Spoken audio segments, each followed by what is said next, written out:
My name is Jeremy Martel, and I'm the Director of Communications with the Cape Breton Partnership. As you might know, if you've been on these sessions so far, this is the final session of the Ocean Farming series for this season. We thank you very much for joining us today, and if you've attended other sessions, we appreciate that as well. We're using the Zoom webinar platform today for this session, which basically means that we can't see or hear our attendees, so don't feel at all embarrassed if you need to get up, if you need to stretch, if you need to get a coffee, if you need to leave the room for a moment. We won't be able to see or hear you. The only ones that can are the speakers that we have here with us today. So move around if you must. If you take a look at the bottom of your screen, you're going to see a Q&A tool and a chat tool. And what that allows you to do is that if you have any questions, please use the Q&A tool. We'll be holding questions till the end of the session. So any questions for our speakers, please feel free to ask them there. If you have any comments or any technical issues you'd like to let us know about, please use the chat function at the bottom of the screen as well. We'll be happy to take a look and try to help where we can and provide important resources or valuable information as it becomes available. Before we get started, I'd like to hand it over to our President and CEO, Tyler Mathis, who will officially welcome us. Awesome. Thanks so much, Jeremy, and thanks to everyone to join us here today. My name is Tyler Mathis. I'm President and CEO of the Cape Breton Partnership. Thank you for joining us, and thank you for those who've tuned in for the whole series and being part of this learning journey. Cape Breton's fishing and sea farming industry has provided livelihoods, food security, economic stability, and some of the highest quality products in the world for years. I commend those who have worked or will want to work in this industry. Your extremely hard work is appreciated, and it's because of you the industry has been successful and will continue to be successful for years to come. The future is full of lots of untapped potential. Through ocean farming, sustainability and innovation is critical to develop aquaculture and protect our oceans. Our first webinar kicked off on February 17th, and now we're here in June. We've learned so much from all of our panelists along the way, covering many areas of aquaculture development, sustainability, regulations, innovation, and more. I'd like to thank our moderators today, whom you'll meet shortly, Jean and Tim from Arc of the Coast, and our panelists, Charlene, Ernie, and Bailey. In addition, since this is the last of our series, we'd like to thank all of the speakers and organizations we've had the pleasure of working with to put this series together. The Aquaculture Association of Nova Scotia, Eskazoni Fish and Wildlife, the Cape Breton Food Hub, Nova Scotia Department of Fisheries and Aquaculture, Louisburg Seafoods, Sustain Aqua, the University de Saint-Anne, Perennia, LeBlanc Seeded Lines, Town Point Consulting, and Dana Morris at the University of Maine. And of course, as we thank every time, our partners and friends in the First Nations communities of Membertou, Eskazoni, Wegogama, Bodledek, Wagmacook, and the town of Port Hawkesbury, as well as Victoria, Inverness, and Richmond counties in the CBRM. Without their support, we wouldn't be able to do these webinars. And of course, our partners and friends at Nova Scotia Community College, who we've worked together on this series, specifically Amanda Mombercat, the Community of Innovation Lead. Without Amanda's support, this series simply wouldn't be possible. For those of you who may have missed a session, this series has been recorded and previous sessions can be found on the Cape Breton Partnership's YouTube channel. Additionally, they will also be located on welcometocapebreton.ca under the Invest tab, and will soon appear on Teleil Community Television. Thank you again. It's been wonderful learning from all of our experts currently working in the industry, and their knowledge and experience is vast. We hope you found it beneficial. And so quickly on our folks that are leading our discussion today, our moderators, Jean and Tim. Jean Kersey has a lifelong interest in technology and human development. In particular, much of his training and study is focused on the real-life interaction between acoustics, study of human settlements, system science, environmental impact analysis, and public policy. His almost 40-year career began first in the private sector as a researcher and consulting engineer, addressing transportation planning, boom-bust development cycles, and similar topics. Second part of his career worked for the federal government in the US, where he became a subject matter expert on environmental impact assessment. In the process, he was a guest lecturer for the Environmental Professions Program at Johns Hopkins University, instructor for the EPA and NATO Environmental Impacts Program, as well as an EPA international consultant and trainer in related areas under the aegis of the US State Department. Although having retired from the US Federal Service in late 2008, Mr. Kersey, along with his partner, Mr. Timothy Menke, has continued to use those skills in research and public policy for technical training and organizational skills to support many community projects and initiatives here in Nova Scotia and specifically Cape Breton. And second, Jean will be joined by Tim Menke, the founding director of the Arc of the Coast Eastern Cape Breton Co-operative Alliance, or AOTC. Tim's working experience includes being a founder and manager of business-to-business advertising agency, serving 40 wholesale distributors throughout the US that comprised a full lower or 50-state US network representing the DuPont Construction Products Group, resulting in winning the Best National Advertising Award for DuPont Tyvek House Wrap in 3 consecutive years. Tim has also served as publisher of a weekly newspaper in Vermont, associate publisher of 2 trade magazines in the US, and has a BA in English Literature from Flagler College, and you'll see that from his eloquent words he has for us today. Since relocating to Gabarouse, Cape Breton in 2008, Tim's community activities have included being a founding director of the Friends of Gabarouse Society, or FOG, and if you've been to Gabarouse, you know why that acronym is apropos, and a founding director to the Gull Cove Trail Society. Tim also serves as an advisor to the Gabarouse Lightkeeper Society. So folks, my great pleasure to turn the mic over to Jean and Tim as they moderate today's session. And thank you again for learning with us. And we look forward to this final installment in our ocean farming series. Go ahead. Good afternoon, everyone. I'm Tim, and with my partner, Jean, we welcome you all. And we also want to add our kudos and our thanks to everyone who both supported the series and also those who put such hard work into making it happen. We hope that there will be another season of this, perhaps next year, but I think the people who worked on it need some rest. It's been quite a process putting this all together. So welcome to all of you who have joined us this afternoon. We are at the moment in our beautiful but foggy village of Gabarouse at the end of a provincial highway overlooking the Gabarouse Bay. And I'm going to turn it over to my partner, Jean, who will introduce our first presenter, Ernie Porter from Antigonish. Good afternoon, everybody. Thank you for attending. Okay. As Tim mentioned, our first presenter is Ernie Porter, who currently with his partner, Philip Docker,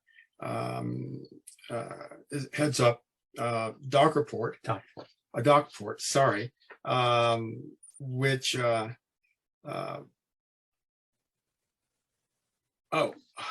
about which you will hear more later when he talks about some of the innovative products which they're working on at the moment. Previously, Ernie worked for Menke Construction as a construction site engineer, and later became a partner in the firm. And after that, headed up the firm as president. After that time, he served as a consulting engineer privately, and from which he ended up retiring in 2014. And after that, began the work which he currently heads up right now with his partner in 2014. Ernie and his company have designed and constructed a land-based oyster seed nursery that is operational at the moment, which is one of the reasons that we are excited to have him here, because we were thinking it was very important to have someone involved who was actually out there in the field working and can give us some insights about what it's like to be operating in this area at the moment. So without any further ado, I would like to turn it over to Ernie. Thank you, Jean. And thank you, everyone at Cape Breton Partnership for inviting me to participate. I think the work that you're doing is very important and valuable to the industry, and good for you guys for getting involved and trying to push things forward. I'm going to jump right into a PowerPoint presentation that I've prepared, and it focuses on new technology that my partner Philip Docker and I have developed, and I'm wearing a few hats, but one of them is the dockport hat. I'm also most of the way through the application process for establishing an oyster aquaculture operation in Antigonish, but there isn't time today to get into that part. So Dockport has been working now 3 years on developing new technology for the suspended oyster aquaculture industry, and we've developed a few products, logos here, Bobber and Oyster-matic.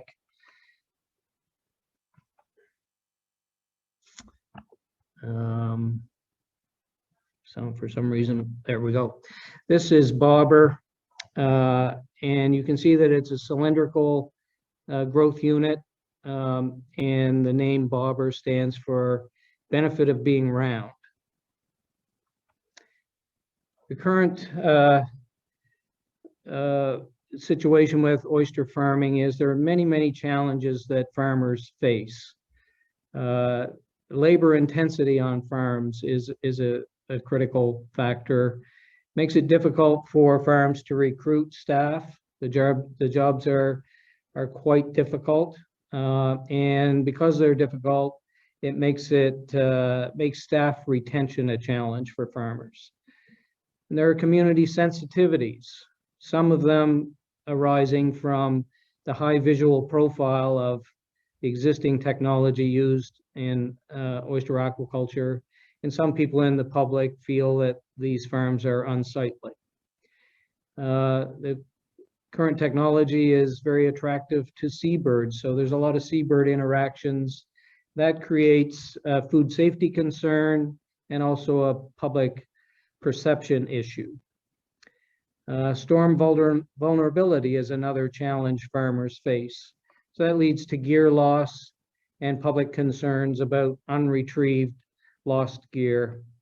And then farm productivity, where waters are colder here in the Gulf region and other areas, the oyster growth rate is slow. So anything you can do to improve that might help. And the slow growth rate leads to reduced yield on farms.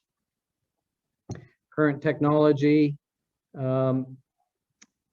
the square bag systems that have been developed were a very significant step forward from just harvest of naturally occurring oysters. It put oysters in a situation where they could grow more readily up at the surface of the water, where there's more abundant food, away from predation. So there were significant advances made in the last 20 years or so. But there's only been a few decades for technology to develop, so still there remain some deficiencies that could be addressed. So a few of those deficiencies are that the current units are large and heavy and requires a lot of physical labor, and it limits the staff cohort that farmers can recruit. When the bags are folded to fit in the square bag systems, it restricts flow. It produces a bag that has a smaller area presented to flow, and the bags are clustered together in a way that some of the oysters in the cages don't have adequate food, so it reduces their growth rate, and it also decreases productivity. These bags they present a confined containment situation for the oysters, and that's not ideal because it tends to encourage the oysters to grow long and flat rather than more oval and cup shaped. And it also limits the stocking rate that you can have in a Vexar bag. The existing technology has a high visual profile, and it presents a stable, high and dry perch for seabirds, so they're quite attracted to these square bag systems. and also some people in the public feel that these systems are unsightly. The square bag technology usually uses air drying desiccation for defouling, which works, but it's effective only in dry conditions. And if it's windy or rainy, there's wave action, the cages don't dry as well as needed, and the desiccation defouling technique is less effective. And also, it usually takes a couple of days. And for those 2 days or so, the oysters are out of the water, can't feed, can't grow. So that reduces productivity on farms. Another challenge is sinking and raising the square bag systems. It's slow and costly and highly labor intensive, so it makes it very challenging to use sinking as a means to provide storm avoidance. And you're spending a lot of labor to sink and then re-raise, and in many cases, the cost of a diver is also required. We built, to go along with the bobber growth unit, this machine, Oystermatic we call it, which performs the husbandry tasks. So the farm crew become a machine operator rather than providing all the physical effort themselves. So it's a simple setup where there's a ramp on the front, a work table across the top, and a ramp on the back. And there are electric rope haulers that engage with the dual static lines that moor each bobber. And imagine bobber is deployed as rungs on a ladder. So Oystermatic comes up to the line. The two static lines are engaged with the rope haulers, and it pulls itself along the lines. The bobbers roll up the ramp on the front, roll across the work table, and there's a worker on either side, and they're performing the husbandry task of the day. The work table, it can be reconfigured to suit whatever husbandry task is required that day, and the bobbers roll back into the water behind Oystermatic, and the farmer didn't have to lift the cages, didn't have to transport them off the lease, and unless he's regrading or harvesting, he didn't have to take the oysters out of the cage. On the left, you see the heated defoul system in operation, and we'll talk more about that later. In the middle is a first generation Oystermatic machine, and we've moved beyond that.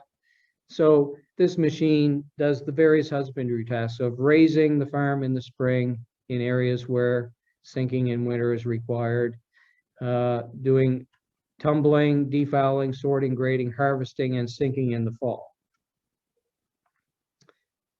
On the left, you see a video clip of a typical tumbling machine that would be seen on most suspended oyster aquaculture farms, and it's performing two tasks. It's tumbling the oysters to encourage a more ideal shell shape, and it's grading them by size.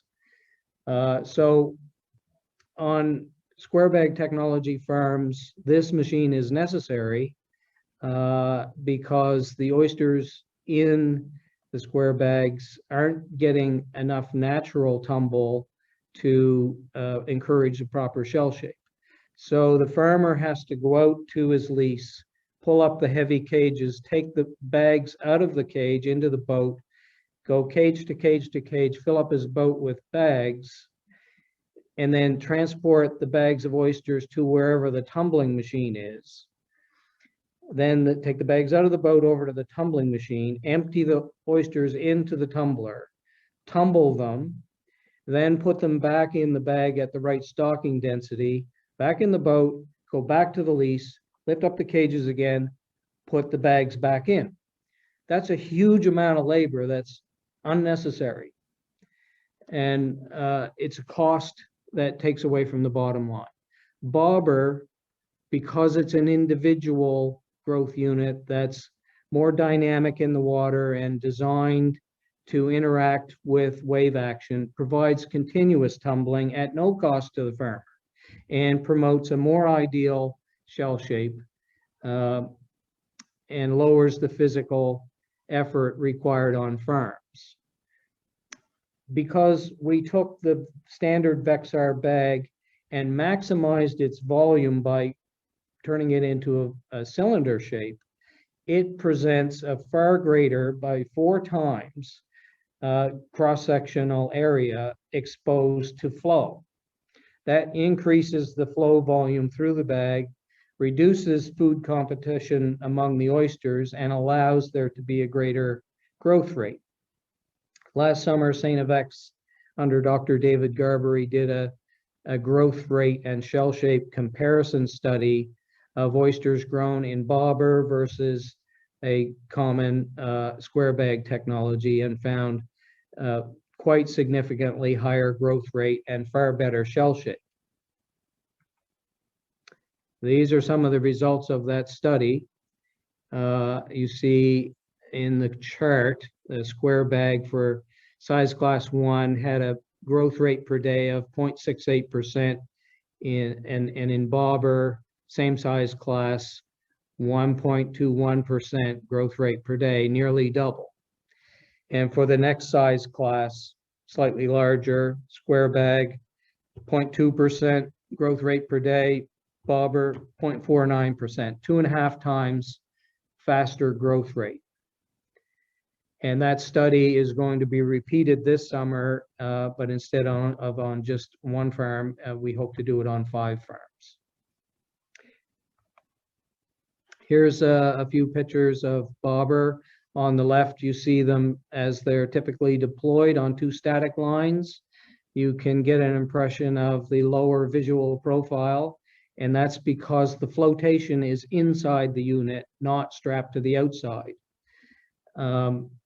And on the right, you see the components of a bobber growth unit. There's a Vexar bag, a bottom, a top, a float, and some pins. And they go together to create this cylindrical shape. And why is that shape important? Because a cylindrical shape can be easily mechanized.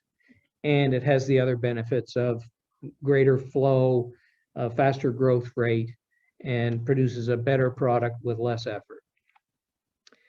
Here's Amy, one of our employees, showing how to assemble a bobber. And we intentionally designed bobber to be sold typically to farmers as components, and that reduces freight cost, and it provides farmers with a valuable task for their farm staff during storm days or off season.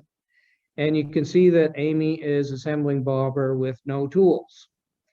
And we won't watch the whole video, but in 3 minutes, she will have this bobber growth unit assembled and ready to deploy.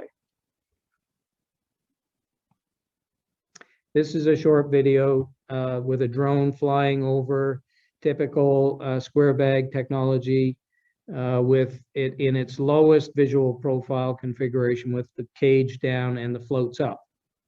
And as the drone flies on, it gets to within about 70 yards of hundreds of bobber units that might be a little bit difficult to see, but they're there.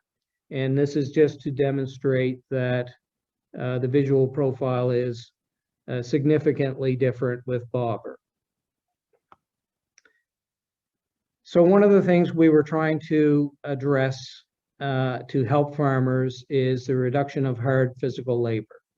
Currently, to have a job on an oyster aquaculture farm that's using suspended oyster aquaculture, farm hands would need to be able to lift 150 pounds or so over and over and over, day after day. And some people can do that, and some people like to do that.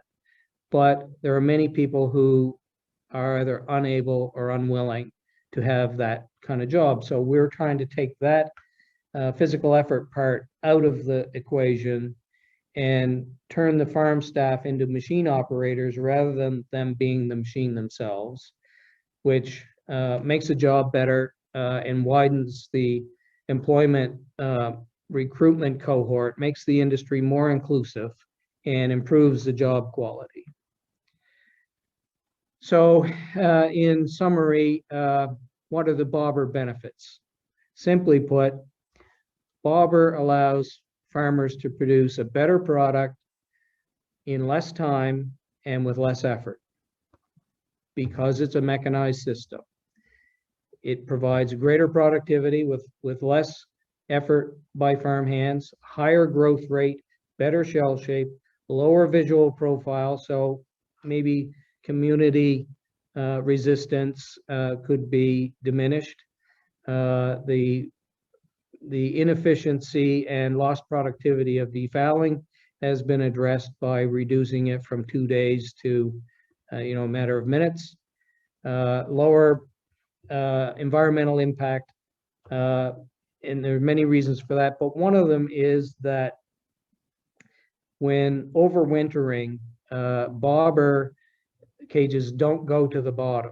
You leave some buoyancy in the cage, sink the lines, the lines go to the bottom, the cages remain buoyant and aren't impacting the bottom and aren't presenting the oysters to the risk of suffocation or other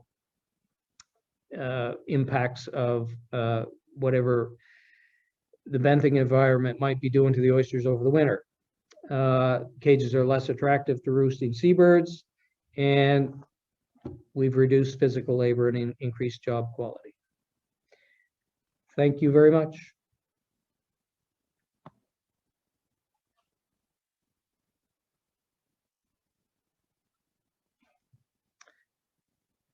I see there's a hand raised. Should I ask for the question?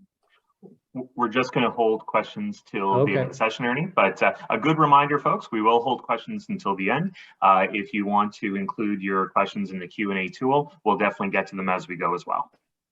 Great. Well, on to our next presenter, with whom Jean and I are very familiar. We've had the pleasure of working with her and her great knowledge in the industry developed working down in the southern tip of Nova Scotia in Argyll municipality.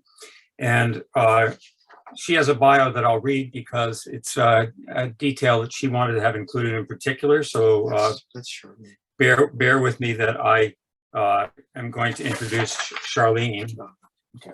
And Charlene is passionate about oceans and growing the company. Charlene has a wealth of knowledge in fisheries and aquaculture. A business owner since the age of 23, she took on the challenge of building Canada's first aquaculture development area in the municipality of the county of Argyll. More recently, she has set up a consulting company as well as LeBlanc Seeded Lines, being a company that has started to assist the growing sectors in aquaculture, particularly beginning with seaweeds. Charlene, take it away.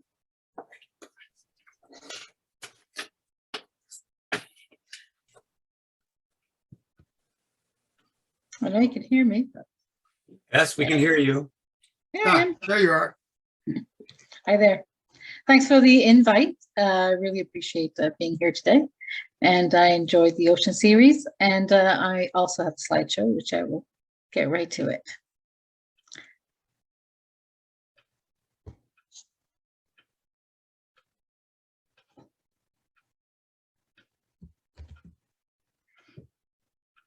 Sure, thanks. So my slideshow is called Ready, Set, Grow. And like Jean said, I am passionate about aquaculture. I'm the owner of, I gotta move this along here. I'm the owner of both Charlene LeBlanc Consulting and LeBlanc Seeded Lines. So the Seeded Lines company will provide spools of sugar kelp seed to aquaculture farmers. So together we can grow kelp and grow the industry. Given that there are no or little sugar kelp leases in Southwest Nova.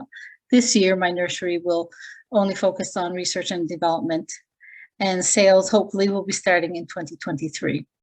As for the consulting company, I will provide assistance primarily to those who make their living on the sea or in a marine related industry. I continue to support the AFF, the Atlantic Fisheries Fund, and also lease applications.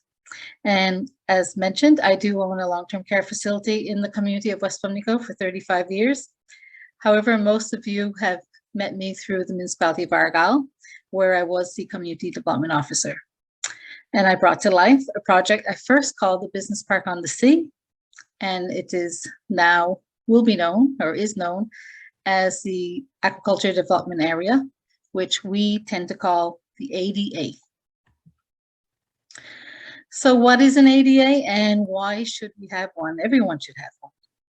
The ADA is the Aquaculture Development Area, and it's a body of water that has been identified and pre-approved for specific types of aquaculture. Maybe you all haven't visited Southwest Nova and the municipality of Argyll, but we have many inlets. And because of the warm waters there, it was determined that the ADA in the municipality of Argyll will be for shellfish and marine plants only. This ADA will be the first of its kind in Canada. So why should we have one? Mainly, it will reduce the time currently needed to obtain a lease, as the biophysical data and the stakeholder engagements have already been done. And if you've ever gone through a lease application, that can be very time consuming. So the ADA should expedite and facilitate the growth of aquaculture in Nova Scotia.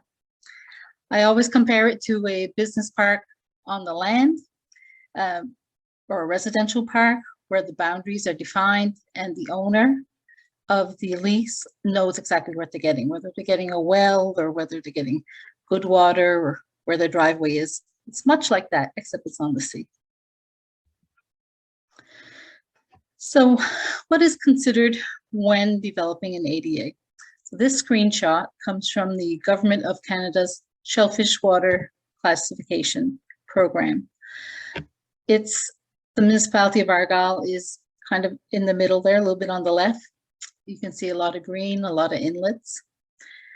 Therefore, there's the potential lease areas for the shellfish were chosen inside the green only, because the green is where shellfish classification is accepted, where it's accepted to have shellfish. But with the marine plants, it's a little more forgiving. So some of the green areas can have both shellfish and marine plants, and some of the areas outside the green can hold marine plants. So all the green areas, despite being approved for shellfish, are not necessarily ideal for shellfish farms or marine plants farms. So there's a lot of factors to be considered. The area of analysis is basically the green that I showed you in the other map. But there's many layers to it. And I'm only going to name some. There's the water data, which was basically like phytoplankton, temperature, salinity, pH, oxygen, water current was taken into consideration. There was some areas that are already deemed restricted, so we had to map those. Some places already had existing aquaculture leases, they needed to be mapped. Some places have species that grow naturally, like oyster beds. So it was important to find out where those oyster beds were naturally growing, because if they grow naturally, well, probably you can grow them on a farm. I didn't put it here, but ice was very important. We tend to not have a lot of ice, but it was important over the years to keep an eye out to see how much ice formed in the bodies of water. Existing farms were mapped and they were considered. And of course, carrying capacity needs to be considered as well. By that, I mean, just how much shellfish can we put in a body of water without harming the shellfish growing or the environment that it's in. Seafloor types are important. With kelp, if you want nice clean kelp, you might not want muddy bottom type. And depending on the farm you want and what type of anchors you are thinking of using, it's always important to know the bottom types. So we tried to get a clear picture of the bottom types. We used the video and knowledge from fishermen mostly. Eelgrass is important, as you see in the picture. It's a natural habitat and somewhat of a nursery for small fish and a shelter. And in some sandier places, it anchors the ocean floor and it plays an important role in the ecosystem. So we really wanted to consider avoiding it. And in the lease sizes, we looked at perhaps them being bigger so we could actually shift them from one way or the other if we had to. The mapping also included all kinds of stuff, but like 3-phase power, transportation, like how would the product get to the highway to be shipped? What condition are the roads in? Are they paved? And then there was houses and cottages. You know, we didn't want to be in anybody's front yard. We didn't really want cottages worried about oyster or kelp farming. Tourism and recreational businesses were also a concern of ours. We especially have the historical village, which is set in the 1700s and 1800s. Well, there was no oyster farming back then, so we didn't want that in the foreground. So there was a lot of things to consider. And especially, we needed to be transparent, and we need to contact a lot of the users of the water. So stakeholder engagement, I could speak an hour or more on stakeholder engagement and the challenges faced and the rewards when you have a successful meeting. And in my opinion, it's the most important hurdle to overcome to get the lease areas defined. It's ongoing and it needs to start really early in the game. In my experience, a lot of it started simply at the wharf. My coworker and I would often see people who were asking us, you know, what are you doing today? Where are you going? What's it for? People knew what we were doing, and we did an excellent job to make sure that the entire municipality, in a lot of different ways, knew what we were up to. The fishers in our waters are territorial, and we expected them to be. After all, they fished for like 40 years in the same waters, and their grandparents fished in the same waters, and they know the area better than any of us could ever, and we really needed them. So we needed them at the start because they're the experts. So they knew, especially like navigational routes, although they're mapped, they knew the navigational routes better than we did, and better than a map could show us. They knew the bottom types, they knew the misinformation on maps, they knew the tide, the water depth. Sometimes you couldn't trust the maps, but you could definitely trust the fishermen. They also informed us of ghost gear and other factors that could negatively impact a location choice. Recreational boaters were given consideration, and rightfully so. Some businesses actually use the water. We have Tuscan Island Tours. They do their business on the water. And some organizations such as, you know, Southwest Paddling Club or kayakers, sea kayakers, they all needed some stakeholder engagement. So stakeholder engagement is never ending. This is my last slide. And as it says, it's my understanding that there's going to be public engagement this summer. And before the end of 2022, I believe that the province will put out an expression of interest for lease areas in the newly developed aquaculture development area. In closing, I'd like to say that I wish there were more ADAs being developed throughout the province. It's definitely not a solo project. There's a variety of committees, there's provincial and federal departments, there's regulators, local authorities, organizations, First Nations, research institutions, and a lot of stakeholders. And that's my presentation. Thank you for your time.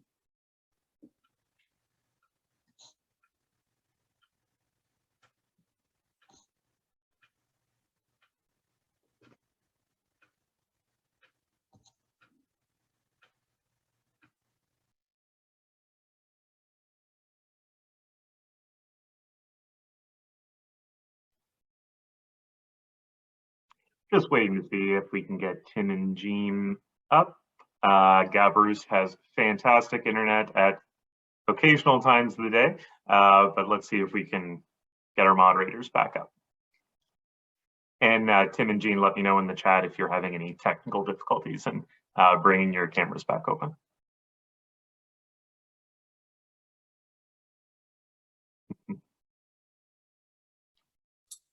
Okay. Oh, there we are. Well, we can hear you, Tim and Jean.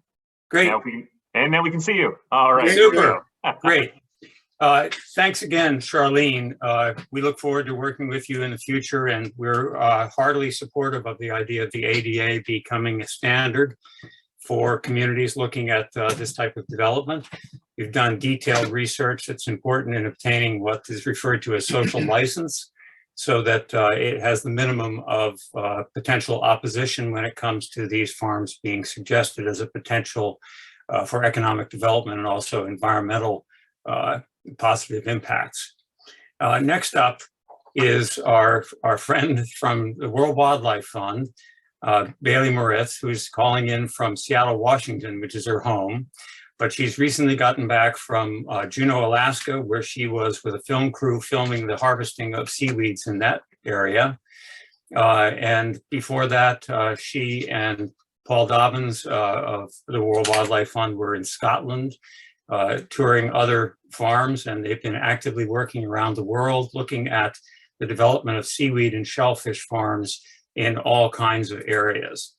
Her background is that she's a program officer for seaweed and shellfish farming with WWF US, working to advance the seaweed industry through directed funding.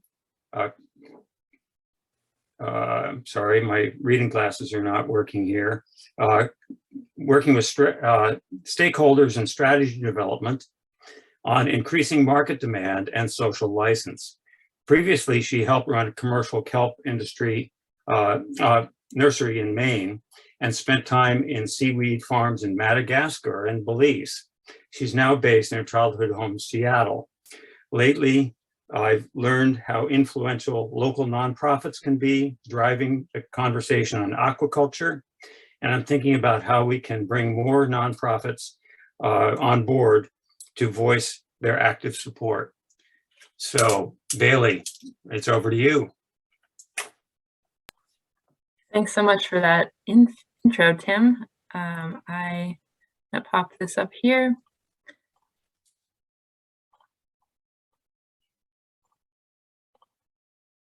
All right, hopefully everyone can see this.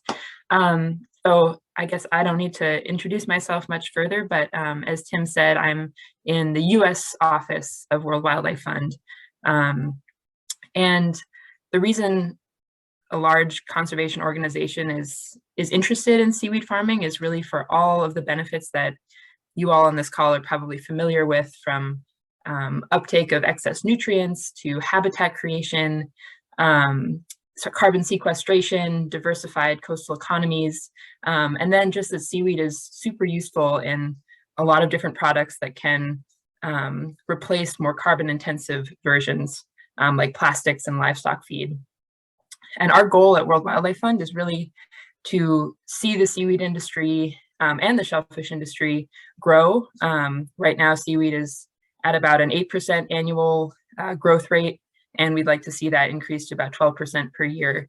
And our regions really that we're focused on are the Western Pacific, so Alaska and British Columbia, all the way through to the North Atlantic, US, Canada, and over to UK and Scandinavia. So that's where we're focused on sort of these underdeveloped kelp farming regions. And our team over the last few years did a global landscape scan of the seaweed industry and identified 3 key barriers that we found were preventing more growth within the industry. One of those is social license to operate. So the ability for farms to get in the water through community buy-in and support. Another is markets and having more viable scaled markets for farms to sell their product into. And then the third, which touches on today's topic, is innovation, and really having farms have access to enough capital so that they can innovate and develop new technologies to bring farms into new places like offshore where there's less stakeholder conflict potentially, and to make farming more efficient and cost effective. And we're addressing these in a number of ways, one of which is through direct investments. We've started an impact investing program into a handful of seaweed companies so that we can support some of these wonderful innovations that they're doing. And so today, I'm fortunate enough in this job now that COVID is sort of waning, to be traveling quite a bit, as Tim hinted to. And so I wanted to share some of the innovations that I've been seeing in the field, and some of the projects that World Wildlife Fund is also supporting that we think are doing some pretty cool new stuff. So the first innovation in the seaweed industry that I think everyone is working on globally is working to make the traditional kelp nursery process more efficient and streamlined. I ran a nursery in Maine for a number of years, and that involved a lot of tanks of water, which for us meant, based on where we were located, was trucking in seawater. The kelp, after it was seeded on the seed spools, was 30 to 45 days in those tanks before it was shipped out to farmers. And we were supplying about 25 farmers along the coast. So it was taking up a lot of space, pretty labor intensive, and rather expensive in terms of the percent of money that the company spent on this.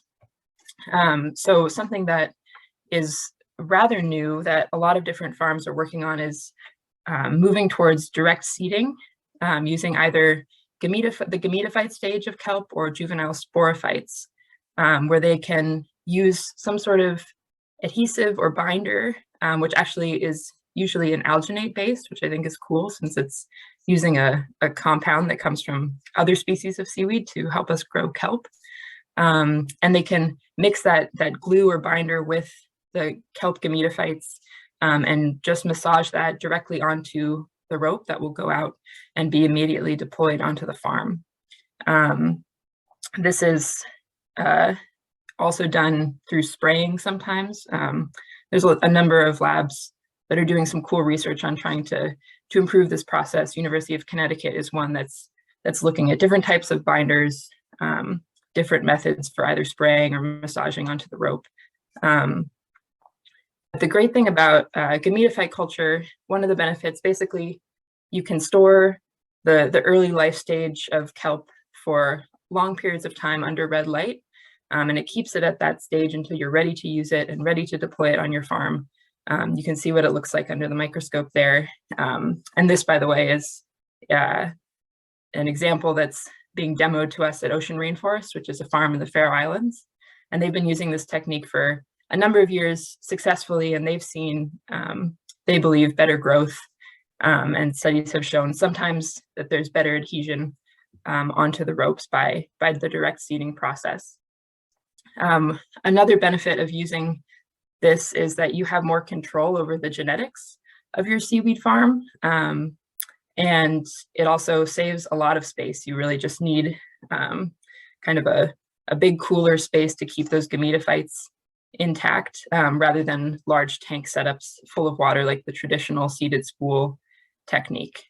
But I've also heard from some companies that are finding this is not yet logistically great for their farmers to use. So there are drawbacks and benefits to this as well. So that company, Ocean Rainforest, they're based in the Faroe Islands, which is a set of islands between Norway, Iceland, and Scotland, way out in the middle of the North Atlantic. And they're actually the first company that World Wildlife Fund invested in. So we're pretty excited about the work that they're doing. And in addition to using those direct seeding technique, they're also doing vertical farming. They're the only farm I've seen that's been using this, and part of it is because their waters are clear enough that the light penetrates down. So their lines are 40 feet hanging vertically. And as you can see in this video, it's also, it means that footprint of their farm space is really space efficient, and they're getting a lot more biomass off of the same footprint of farm that would be doing this horizontally. And the other thing that they're using is a partial harvest technique. So once they seed this line, it'll actually stay in the water for 3 years, and they'll harvest it 6 different times, taking part of the blade and allowing the rest to grow. One of the reasons that they're doing this is because they've found that the seeding is the most labor intensive part of the farming for them, and they want to cut down on that and help drive the cost of their kelp down because of the innovation, market innovation that they're doing of trying to enter the livestock feed market, which is notoriously requires the cost structure is different than for human food, which might garner a larger price. So that market innovation that they're doing is all of the kelp that they're growing is pureed, and it's fermented or ensiled in those containers that you see here for about 7 days at the point where it becomes shelf stable at room temperature, and they can store it until they have enough for a cargo container to be shipped down to Denmark, where they have a partner company that co-ferments it with canola byproducts, and that fermented seaweed canola product is then used as a supplement in pig feed. And they're seeing some really wonderful results, both with increased weight gain in the piglets that are being fed with this seaweed, as well as decreased mortality, because the fermented seaweed is acting on the gut health of the piglets, which apparently is the leading cause of mortality out of the pig supply chain. So they're really excited about this supply chain, so much so that they've had so much success that they've moved into Alaskan trials. So they're buying seaweed from Alaska and trying this in North America. So it's something that might expand more globally. But what's really cool about this is that it works really well for rural communities, places that are more remote, like the Faroes, like Alaska, potentially like Canadian Maritimes. And this is very low energy use and allows the seaweed to be stabilized in a pretty efficient, low cost, low energy manner. So this is something that we think communities could take on as a new method for processing. And the last thing that I'll talk about is sort of a new innovation, though it's been done for a while. We have some new data coming out, is with the co-cultivation of mussels with seaweed. So we have a partner, we funded, Bigelow Laboratories for Ocean Science in Maine, and they've been looking at the benefits of growing kelp adjacent to mussels. This is a horrible picture, but the best one that I had of Bangs Island mussels, which is in Portland, Maine. And if you squint, you can see that there are a handful of mussel rafts in kind of a triangle. And then in the middle there, we have a few lines of kelp that are being grown. And something that they've been seeing from the data over the last few years, and it's not published yet, but we'd be happy once it is later this year to share it back with this group, is that those mussels are growing to a larger meat size faster and have thicker shells. And this isn't only because of the protection that kelp gives to shellfish from ocean acidification impacts, but they're also finding that the kelp is actually providing a supplement to the mussels' diet, and is that the mussels are getting a lot of wonderful nutritious detritus by being grown in proximity to the kelp. So this could be a really awesome way for mussel farmers, if they put in a few lines of kelp, to see their margins improve on their farm. And with that, I'll be here for questions, and feel free to reach out anytime if you have questions or want to be connected to any of the folks doing this work.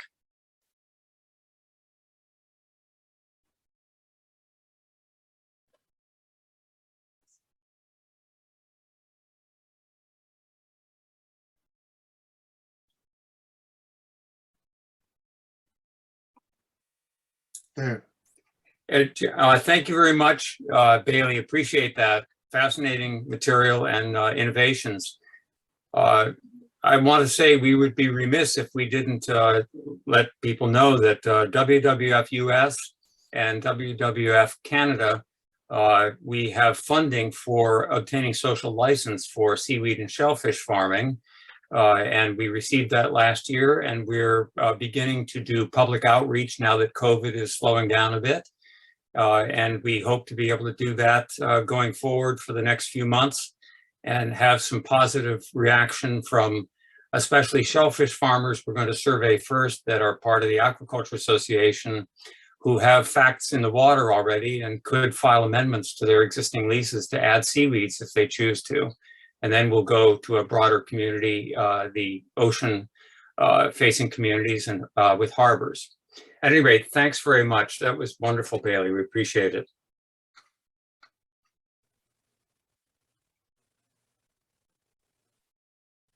Ah, the crew returns. Jeremy, you're back. Yeah, I promised that I'd stay away, but I'm back. I just wanted to put in another reminder that if anyone has any questions for our speakers, please put them in the Q&A. We did receive 2 questions directly associated with Charlene's presentation, and I believe Charlene has provided answers, but maybe we can repeat those for the wider room out loud, just so that folks, so that everyone's aware of the answers. Great. So the first question that we have here, a bit of a comment first. Thank you for acknowledging commercial fish harvesters as experts when it comes to navigation, tides, ghost gear, mapping, airs, etc. Question, have ADAs been used for any proposed finfish operations in Nova Scotia? Charlene? We still have you muted, Charlene. But I assume it was a fantastic answer. Yeah, of course. This ADA is only for shellfish and marine plants, and it's the only one in the province. So there are no finfish farms in any ADA in the province. Not yet. Excellent. And the second question, would love to know the main parameters that you would suggest to monitor for site selection for kelp farming, and how long, and best methods. You mentioned currents, FIDO, DO, pH. I can't say this word. Salinity. Thank you. But also know what the optimal range would be. Yes, those parameters were mostly for oysters, and I did answer the question without bringing it up. I guess I can see that I did say for the kelp, water currents, of course, you don't want too strong current, but water depth, temperature, ice, bottom type, and biofouling, which always interests me, see what's growing on lines just before harvesting time when the water starts to warm up and things start to grow, so do the things that we don't want growing. And the temperature, I know the temperature is 5 to 15 degrees Celsius is what you want for kelp. And I did write that maybe Bailey has more to add to that. Yeah, I can say on the current piece, on the flip side, something we've also seen is you don't want it too protected. Some of the farms in Alaska are now finding they have to go to different farm sites because their kelp isn't getting enough water movement. That some of the species, they really require a good bit of movement to really get the nutrients and develop the morphology that's desired. So you want to find that good balance. And then of course for site selection, which was touched on, But we're thinking about a lot at World Wildlife Fund is that social license piece and making sure that you're being really respectful of the community and the neighbors and other users of that water when you're picking a site. For sure. Great. And I'm not seeing any other questions yet, but maybe while we give folks a chance to think of any other questions they have, Tim and Jean, do you have any questions for our fantastic speakers? Well, I guess more of a comment, because the title, of course, is Innovation and Readiness. And I just want to briefly touch on the notion that there are many places that Bailey and others with World Wildlife Fund have traveled where they're in greater readiness than we are, quite honestly, than in Nova Scotia or in Atlantic Canada for this industry. There are a number of reasons for that. But we all here and others that we work with are hoping that the examples set in Maine and in Scotland and elsewhere and in Alaska, in what Paul Dobbins refers to as the shared arc of the latitude, that we see advances in the speed of the regulatory process and the leasing and licensing process so that this industry can get a foothold more quickly than it is currently able to do.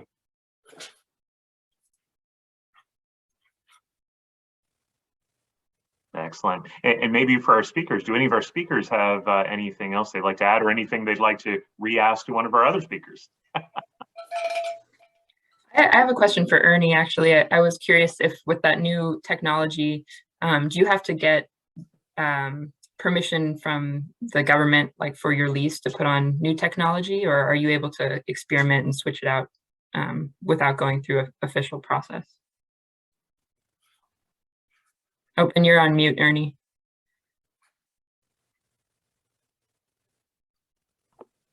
Good question.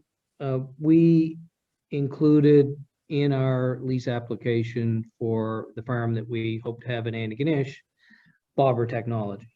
That farm is designed around bobber technology, and none of the regulators had any issue with that. And then this summer we applied for some funding to expand the STAKEHOLDER study to include one farm in New Brunswick and one in PEI, and the regulator, the AFF, asked that we get permission from those jurisdictions for bobber gear to be on farms in their areas, and that approval was granted without any difficulty.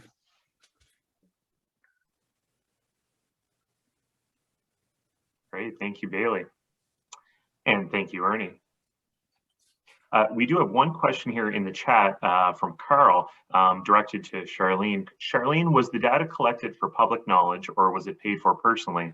So if someone were to want to create an area, is that something you approached the municipality for, or was it a private investor type of program?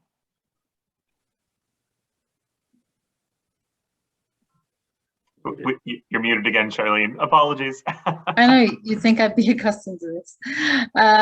For the areas in the municipality of Argyll, it was, we received funding at the start of the project, and we paid University of Saint Anne to help us get some data collection. And with the funding, I was able to buy water monitoring equipment. The municipality has that. So that's how we did the data collecting, was the municipality did it. Thank you, Charlene. And I think one comment from Claire. Congratulations, thanks to all participants for your great work on this initiative, and thank you to Claire for coming.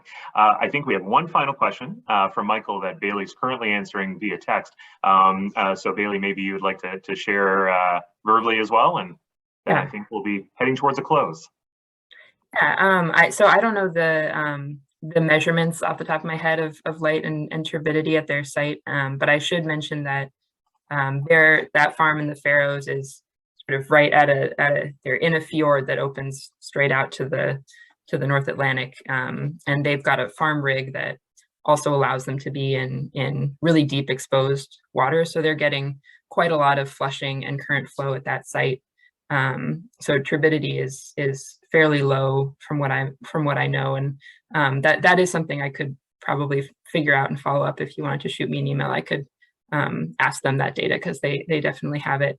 When we were in Alaska, they were saying it doesn't work for them there, because they have just so much nutrient and growth in the water that the light doesn't get far enough down to farm past like 20 feet depth or so. Right. Okay. And in the areas we have here where they have peat will be a problem. And before we head to a close, we do have one final question. Claire got the last question in a squeaker here. I would love to know how each panelist sees these issues over the next 5 years. To which those issues are, I cannot guess, but maybe you can provide some insight on what you think the next 5 years holds. Ernie. Myself. Okay. Hopefully, as an applicant, I don't have to wait 5 more years to be approved. That's a little bit facetious, but I see some momentum building in Nova Scotia, at least. I get to engage in a limited way with people in government who are tasked with growing the industry, and some of what they share would indicate that they are committed to that and working on it. And a good indication was 2 days ago, I looked out my dining room window over Antigonish Harbor, and there was a boat out there that I had never seen before, and written in large letters across it was Fisheries and Aquaculture.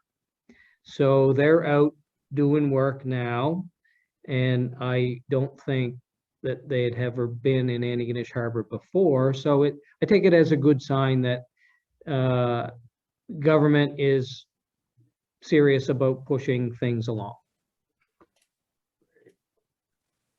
Charlene, how about you? I like to think it's going to be a lot easier to get the leases in the water in the next 5 years. I love the government, but surely it's not going to take any longer. And especially with the ADAs, I'd like to see more ADAs being developed. I would like to see more shellfish with shellfish and kelp growing together. And I would like the public and the fishermen to be a little more educated on climate change, and maybe they can use some kelp to help save the planet. Charlene, I'm wondering how much time do you think incorporating the methodology of an ADA might save people in the application process? I like to think 2 years off of 3. Okay. That's great. Bailey. Oh, go ahead, Charlene. And I was thinking when you were starting to ask your question that you were going to ask me how long it would take to make an ADA, but probably 2.5 years. A couple of years of testing and a lot of stakeholder engagement. Bailey, with your global perspective, what do you see and the rapidity of this happening in certain areas, and how quickly it's happening in Alaska, for instance, compared to Maine, which is very productive now, but took quite a few years to get going? Yeah, I think one of the things, I mean, just in the last year or so, I think there's more funding available and interest from investors now than there's ever been. And that seems to only be increasing. So I think that in the next few years, we'll really be able to see kind of a jump in technology and expansion. Alaska, has grown so rapidly because there's a lot of really big government grants and investor interest that wasn't there when Maine got started. And so they're seeing this growth curve a lot faster than how the Maine industry developed. And another thing I think we'll start to see more of is strain selection. There's a lot of regions working on that, and though it can be a regulatory headache and definitely not certain that it will be possible in all regions for that reason, it's something that in Korea, for example, they have really built their whole industry on strain selected seaweed and being able to select for temperature tolerance and size, because they're restricted on the area in which they can expand. They've really filled all of their coastal waters that they have decided they want to commit to seaweed farming. They now need to increase their strain yield and productivity. So that's something that I think we'll see more of. And then also, I think globally, there's more of a push to start valuing the ecosystem services that these farms provide, both seaweed and shellfish, and to maybe put some more monetary value and benefits on all the wonderful things that they're doing in our environment. Great, thank you. Have you observed any good efforts that you think work really well? Anybody for valuing ecosystem services? When I was working at EPA, that was really a headache because the politicians, no matter what they said, really were not interested in fact-based decision-making when the facts did not go along with what it is that they'd already decided they wanted. And so it got to be very important that a really strong science-based evaluation was possible to make for those services. Are you seeing that, Bailey, in terms of carbon credits and other innovations? Yeah, I think, I agree, Gene. It's going to be really challenging. There are efforts around the carbon credit market. I think that might be the furthest along, although there's some examples of nutrient credit work that was done in Rhode Island with shellfish, I believe. And a lot of folks are really interested in that for seaweed in places like the Gulf of Mexico and other areas where nutrient pollution is such a huge issue. There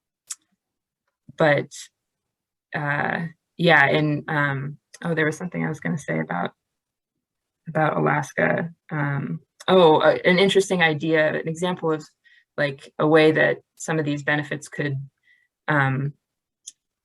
be recognized as an issue that they have in Alaska with some of these seaweed farms is that herring they spawn their roe onto kelp naturally. And now that farms have put in the water on certain years, if they're in the right place, they attract all the herring, and their farm will get set with tons of herring roe, and their kelp is no longer usable for the human food market.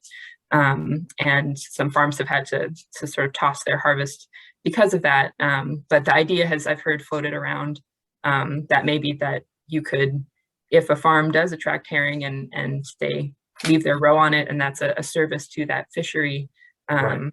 then the government could have a system to pay farmers for that benefit, and they could use that crop for something like fertilizer or a lower grade of use. So there's some cool ideas I think that people are starting to think about, so that our farms are not going counter to a lot of these benefits that they provide, that you're not trying to shut out the herring, because it is wonderful that they now have more kelp to potentially use for habitat. So And that's very good news for Nova Scotia if this proves out, because suddenly the herring and mackerel fisheries for bait fish was closed suddenly, maybe a month or so ago, without any warning. So if seaweed could be a place to be able to allow the herring to come back in that fashion, that's really an interesting idea that we should advance here in Nova Scotia and in Atlantic Canada. I'm glad to hear that. Thank you. Well, I'm guessing along with that may be a necessary effort to rethink the market, because whatever the bait they're using herring for may not be a species that we can use in that manner in the future. So we may be looking at trying to change the market so that the herring is eaten directly, Right. which would be much more efficient for a whole bunch of reasons. Thank you all. So with that, I'm going to hand it over to Amanda Memberket from the NSCC, who will close out our session. I will remind everyone that once this is all wrapped up, we're going to send out another follow-up email to everyone who registered. Make sure that you have copies of the presentations and the recording, and we'll also share contact info for any of our speakers. So if you had any burning questions that didn't get answered today, or anything you couldn't quite think of during the presentation, please feel free to reach out. And I expect our great speakers will be very gracious in answering what they can where appropriate. And so, Amanda, please join us. Thanks so much, Jeremy. And yeah, well, I just want to echo words of thanks to everyone who participated here today. It was another fantastic session. A special thank you to Jean and Tim for agreeing to be our moderators. And to you, Charlene, Ernie, and Bailey. I know you all answered enthusiastically when either I or someone from our team came knocking on your door about an educational webinar series that was really not fully baked at the time, and you helped get us there. So we really appreciate it. Your willingness to share your knowledge has been invaluable. So this is the last in our 5-part series of webinars exploring ocean farming. And what a great session this one was, highlighting Ernie's local bobber innovation and the incredible efficiency it stands to create for the industry, the streamlined pathways to entry described by Charlene in the Argyle ADA area, and of course, Bailey's perspective, a global perspective really on innovations in seaweed farming, and fantastic questions and answers afterwards. So I think Jeremy may have mentioned this, but in our follow-up, we will include the slide decks from our presenters, as well as a video recording of today's session. And this session, along with all the others in the series, are available on the Cape Breton Partnership's YouTube channel, so you can find them there. I have to say, NSCC has been really pleased to work with the Cape Breton Partnership on this series to help foster the ocean farming sector, not just in Cape Breton, but all across the province. We launched it in response to some local community interest in the region, in increasing sustainable economic development opportunities related to ocean farming. And I just think it's been a great networking and learning opportunity for our NSCC students who are currently with us, and faculty as well, in programs like sea farm operations and our fisheries and aquaculture program. And we also, of course, hope it will help inspire future industry workforce members as well. So yeah, I'll just close by saying thank you again for tuning in. Ultimately, our goal here was to support the development of a sustainable and responsible ocean farming industry by sharing valuable insight, but also to build a network and sense of community in the ocean farming sector here in Eastern Nova Scotia. We felt this series could become an important step towards growth in the sector and increased food security and more sustainable innovation. So I'm going to borrow some of Charlene's words to wrap things up. Ready, set, grow. Thanks for joining us.